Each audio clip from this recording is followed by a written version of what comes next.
Hi കൂട്ടുകാരെ, ഏവർക്കും മീരൂസ് media ടെക്കിലേക്ക് സ്വാഗതം. ഹിരോഷിമ നാഗസാക്കി ദിനവുമായി ബന്ധപ്പെട്ട ഏതാനും ചോദ്യങ്ങളും ഉത്തരങ്ങളുമാണ് ഇന്ന് നിങ്ങളുമായി പങ്കുവയ്ക്കുന്നത്. നമുക്ക് ചോദ്യത്തിലേക്ക് പോകാം. ലോകത്ത് ആദ്യമായി അണുബോംബ് ഉപയോഗിച്ച യുദ്ധം ഏത്? രണ്ടാം ലോകമഹായുദ്ധം. ലോകത്താദ്യമായി അണുബോംബ് ഉപയോഗിച്ച രാജ്യം? അമേരിക്ക. അടുത്ത ചോദ്യം, ലോകത്താദ്യമായി അണുബോംബ് വർഷിക്കപ്പെട്ട രാജ്യം ഏത്? ജപ്പാൻ. ജപ്പാനിലെ ഏത് നഗരത്തിലാണ് അമേരിക്ക ആദ്യമായി അണുബോംബ് വർഷിച്ചത്? ഹിരോഷിമയിലാണ്. ഹിരോഷിമ എന്ന വാക്കിന്റെ അർത്ഥം എന്താണ്? വിശാലമായ ദ്വീപ് എന്നാണ്. രണ്ടാമതായി ജപ്പാനിലെ ഏത് നഗരത്തിലാണ് അമേരിക്ക അണുബോംബ് വർഷിച്ചത്? നാഗസാക്കിയിൽ. ഏത് തുറമുഖം ആക്രമിച്ചതിനെ തുടർന്നാണ് അമേരിക്ക ജപ്പാനിൽ അണുവായുധം പ്രയോഗിച്ചത്? പേൾ ഹാർബർ തുറമുഖം. ഹിരോഷിമയിലെ അണുബോംബ് ആക്രമണത്തെ തുടർന്ന് അണുപ്രസരണം ഏറ്റ് രക്താർബുദം ബാധിച്ച് മരിച്ച പെൺകുട്ടിയുടെ പേര് എന്ത്? Sadako Sasaki. എത്ര വെളുത്ത കൊക്കുകളെ ഉണ്ടാക്കിയാൽ ആണ് സഡാക്കോ സസാക്കി മരണത്തിൽ നിന്നും രക്ഷപ്പെടും എന്ന് പറഞ്ഞത്? 1000 കൊക്കുകളെ. എത്ര കൊക്കുകളെ ഉണ്ടാക്കിയപ്പോഴാണ് സഡാക്കോ സസാക്കി മരണത്തിന് ഇരയാകേണ്ടി വന്നത്? 644. സഡാക്കോ സസാക്കിയും ഒറിഗാമി കൊക്കുകളും എന്തിന്റെ പ്രതീകമായി കരുതുന്നു? ലോക സമാധാനത്തിന്റെ. ഹിരോഷിമയിലെയും നാഗസാക്കിയിലെയും അണുബോംബ് ആക്രമണത്തിൽ നിന്നും രക്ഷപ്പെട്ട വ്യക്തി ആര്? സുറ്റോമോ യമഗുച്ചി.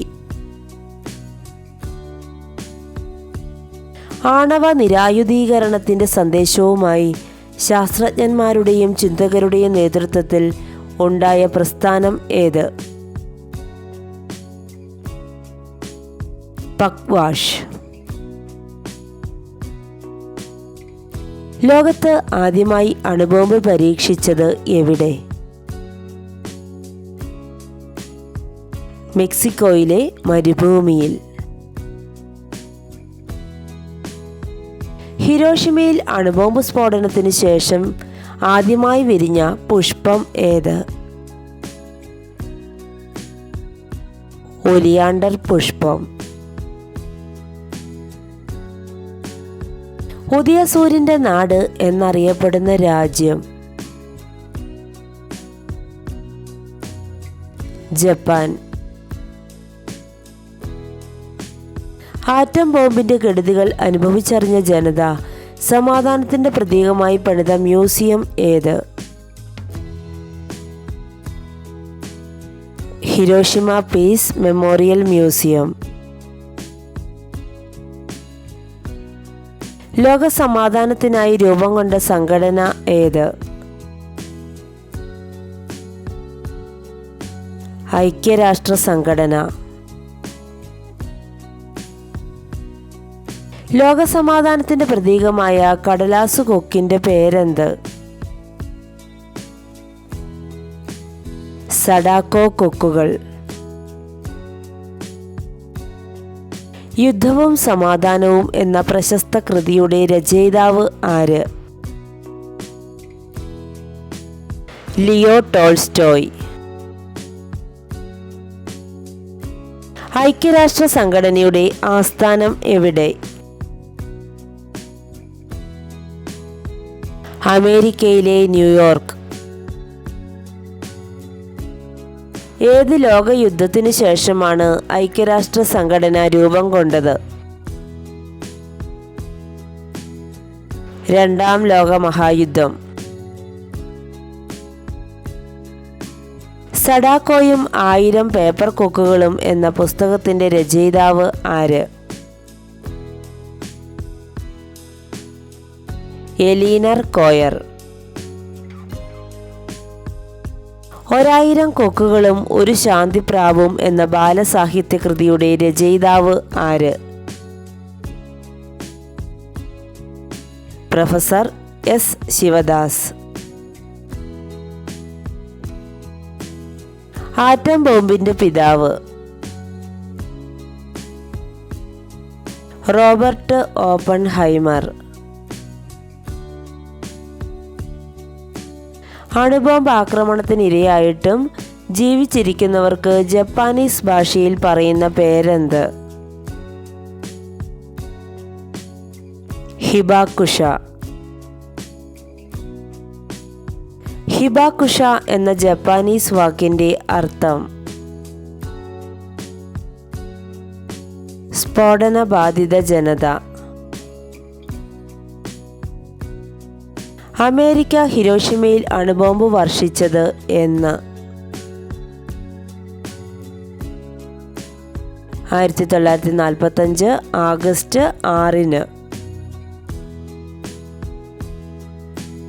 നാഗസാക്കിയിൽ അമേരിക്ക അണുബോംബ് വർഷിച്ചത് എന്ന്? 1945 ആഗസ്റ്റ് 9. ഹിരോഷിമയിൽ വർഷിച്ച അണുബോംബിന്റെ പേരെന്ത്? അതിന് എത്ര ഭാരം ഉണ്ടായിരുന്നു? Little Boy 4400 kilogram. നാഗസാക്കിയിൽ വർഷിച്ച അണുബോംബിന്റെ പേരെന്ത്? അതിന് എത്ര ഭാരം ഉണ്ടായിരുന്നു? ഫാറ്റ്മാൻ എന്നാണ് ബോംബിന്റെ പേര്. 4670 കിലോഗ്രാം ഉണ്ടായിരുന്നു. അണുബോംബ് ആക്രമണത്തിന് ശേഷം ഹിരോഷിമ സന്ദർശിക്കുന്ന ആദ്യ അമേരിക്കൻ പ്രസിഡന്റ് ആര്? Barack Obama. ജപ്പാനിൽ അണുബോംബ് വർഷിക്കുമ്പോൾ അമേരിക്കൻ പ്രസിഡന്റ് ആരായിരുന്നു? Harry S Truman. അണുബോംബ് വികസിപ്പിച്ചെടുക്കുന്നതിനുള്ള അമേരിക്കയുടെ പദ്ധതിയുടെ പേര്? Manhattan project. മാൻഹട്ടൻ പ്രൊജക്ടിന്റെ തലവൻ? Robert Oppenheimer. ഹിരോഷിമ നാഗസാക്കി ദിനവുമായി ബന്ധപ്പെട്ട ഈ വീഡിയോ ഏവർക്കും ഉപകാരപ്രദമായി എന്ന് പ്രതീക്ഷിക്കുന്നു. നിങ്ങൾക്ക് ഈ വീഡിയോ ഇഷ്ടമായെങ്കിൽ മറ്റുള്ളവരിലേക്ക് ഷെയർ ചെയ്യുക. നിങ്ങളുടെ വിലയേറിയ അഭിപ്രായങ്ങൾ കമൻറ്റ് ബോക്സിൽ രേഖപ്പെടുത്തുക. പുതിയ വീഡിയോകളുമായി നമുക്ക് വീണ്ടും കാണാം.